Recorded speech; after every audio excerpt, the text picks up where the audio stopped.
Ang iba't ibang talino ng tao. Ayon kay Dr. Howard Gardner sa kanyang Theory of Multiple Intelligences, ang tao ay may iba't ibang pamamaraan ng pagpapakita ng talino na siyang nagpapadali ng pagdedesisyon niya kung saang kurso siya nababatag.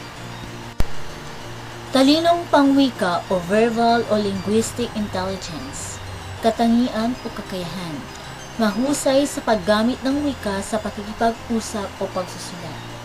Ang mga bukasyon o trabahong angkop sa talinong ito ay ang mga sumusunod. Talinong lohikal at pang-matematika o logical mathematical, katangian o kakayahan, mahusay sa kaeksaktuhan sa numero, sa organisasyon sa pag-iisip at galing sa konsepto ng abstract. Bukasyon o trabahong angkop sa talino ay ang mga sumusunod. Talinong pang-espasyo at visual, spatial visual. Katangian o kakayahan, may kakayahang gumamit ng kulay, linya, hugis at espasyo. Napapalaki ang maliit na espasyo sa tulong ng kanilang visual na ideya. Bukasyon o trabahong angkop sa talino ay ang mga sumusunod.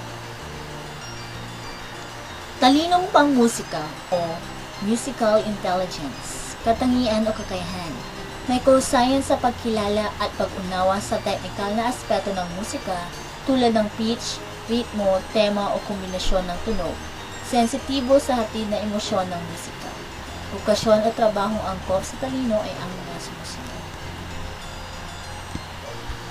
Talinong pangkatawan o bodily kinesthetic, katangian o kakayahan, kahusayan sa paggamit ng pagkontrol sa katawan, mahusay din sa tiempo or timing.